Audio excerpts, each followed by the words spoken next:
for her to, take on the education system at that time, I think was quite courageous. And, I genuinely know, had she have not done all of that, I would have ended up in an institution and probably wouldn't be sat here playing 4 in a row.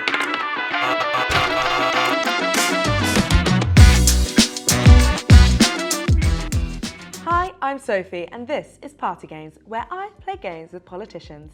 And now I'm joined here today by the lovely Labour MP, Marsha de Cordova. Hello. Hello. How are Sophie? you? I'm very good, and it's so fab to be here with you. No, thank you so much for coming. So we're going to play Connect 4 today. Do you know how to play Connect 4? I do know how to play Connect 4. In fact, I used to have Connect 4 when I was younger, so... Perfect. No, it's a good game. Okay, for anyone who doesn't know, basically, the aim of the game is to try and get your colour of token, I've obviously given you the Labour red, in a row of 4, either upwards, sideways, or diagonal. Aim of the game for us today, Marsha, is not even to win. The aim of the game is to try and be the next most iconic duo to play Connect 4 since Alison Hammond and Beyonce played it. Oh my gosh, okay. And I know we can do it. We will do it. We will do it. We will do it. Okay, right. I'm going to let you go first. Fab, You okay. can start. And we're going to starting question, start of the game, Yeah. start of Marsha de Cordova's life. Take me back. So I know your family, they came over, they were part of the Women Rush generation, Yes. settled in Bristol. That's is it? correct, yeah. How was childhood? What was growing up for you like in Bristol? I had a real fun childhood, and my family, we were all quite a close-knit family, and I have siblings, so I have a number of siblings, and I was just, because I was the one with the visual impairment, I was just the most clumsiest one. I would obviously walk into things, but despite all of that, like the way that I was brought up is that my mum made sure that I wasn't treated any differently. So I learned to ride a bike and do all the things that my siblings did. Again, as I say, I was just the one that fell down more, got bruised a little bit more. Education was slightly different.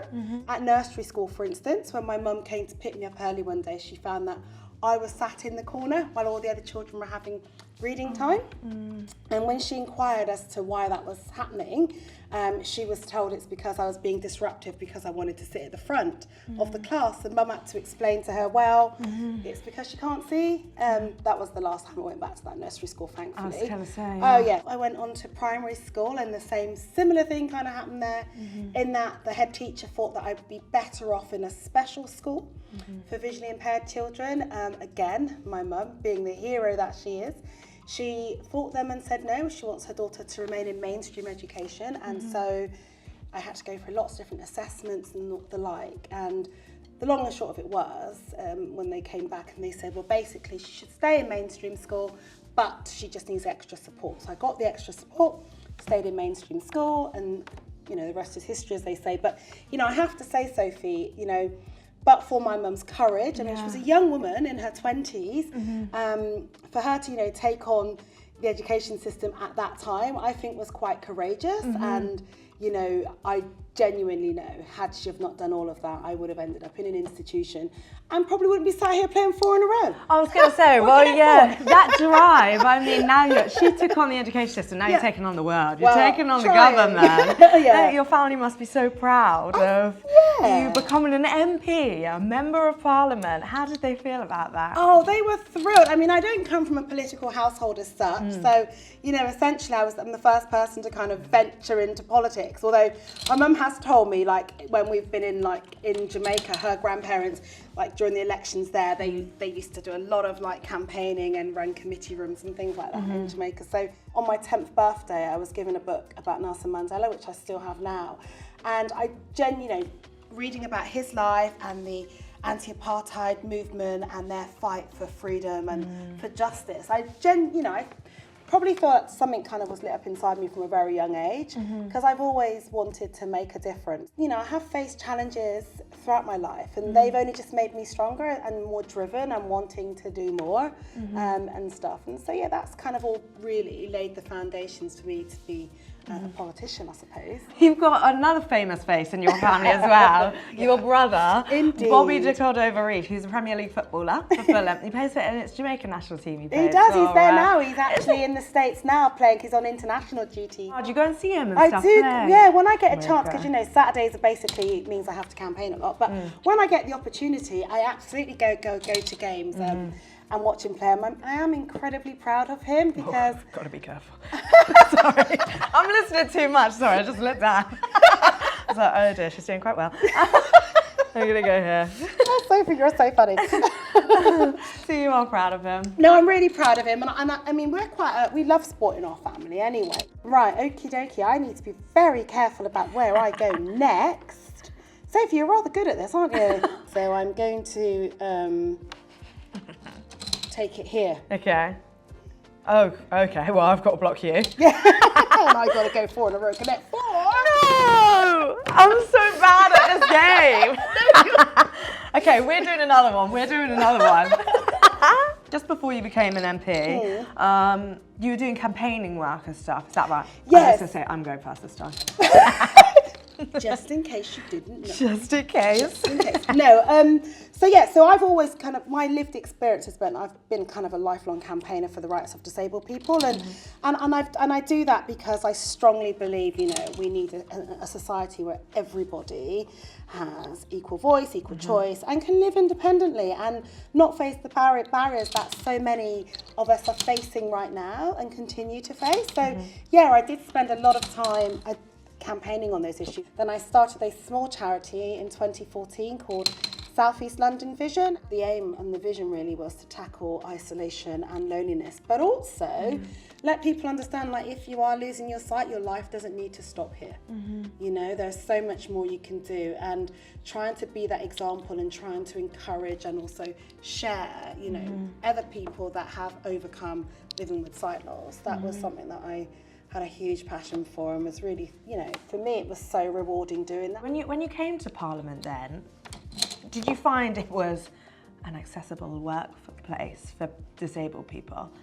Still is.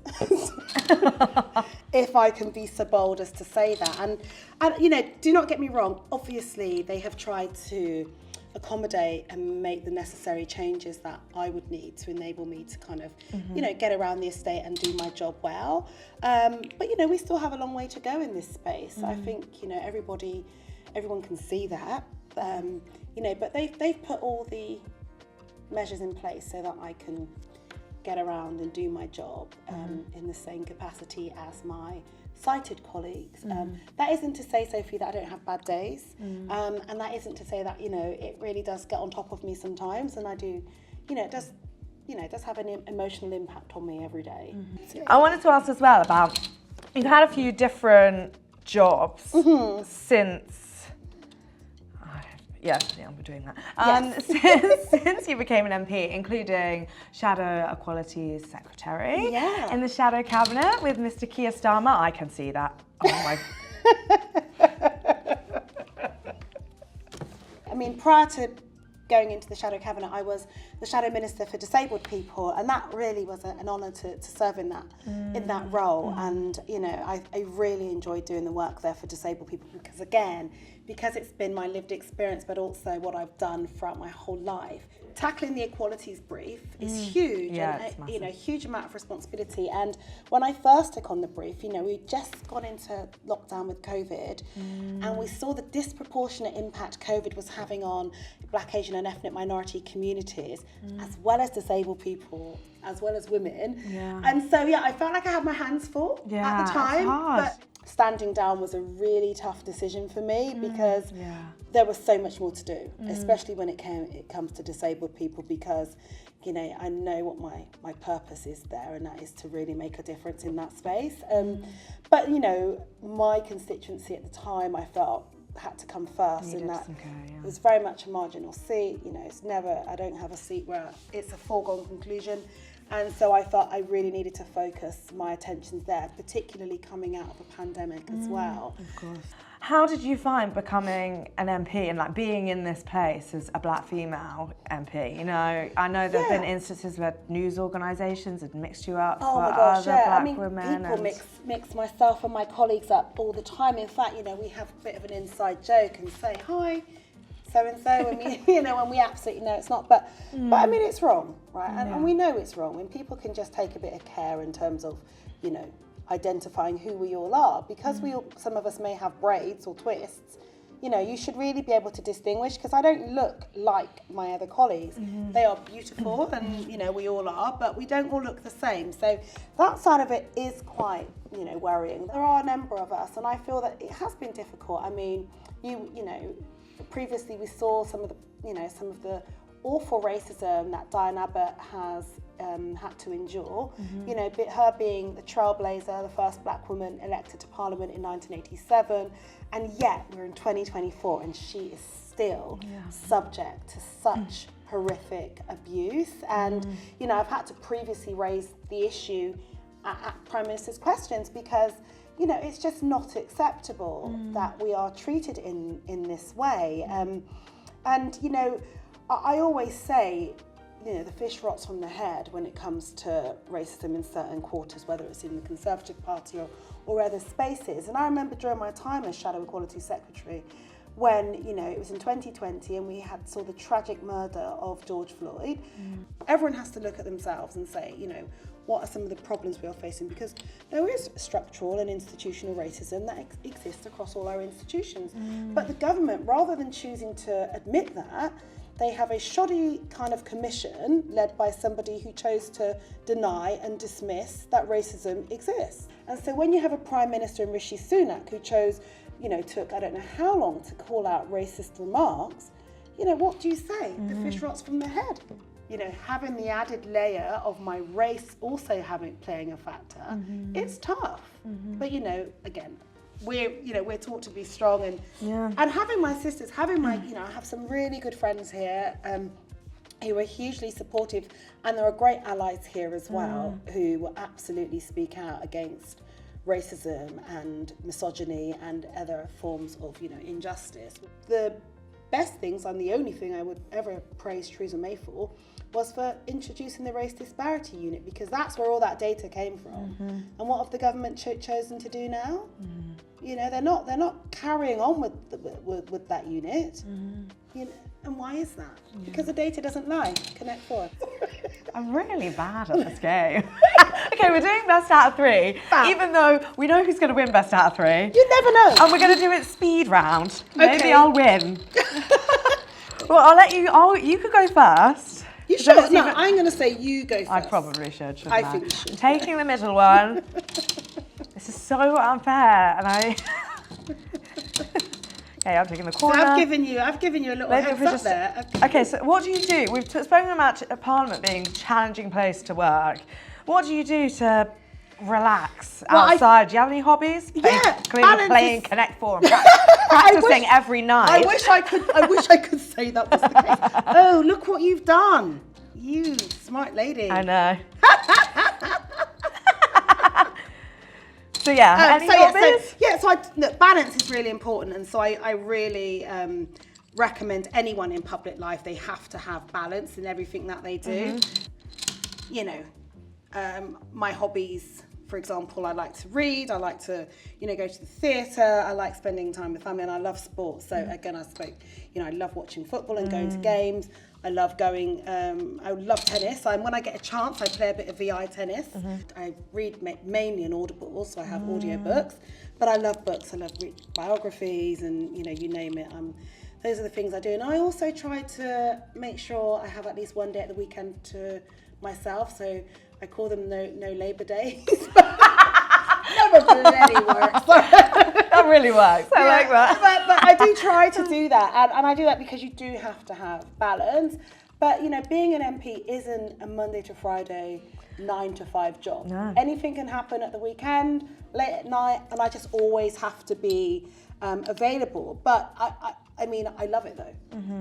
You know, I wouldn't trade what I do for the world. So yeah. That's close then. Yeah. I didn't even see it until just now. Yeah, so, but that's kind of where it's at with me. But, you know, I'm really blessed to have a great family that, is the Mirror branding. And can I go here? Yeah, I think that's safe so far. I don't know what's going on. I know that you'll win there. Ooh, where should we go? Okay, I have a question that I want to ask. Go for it. Oh dear.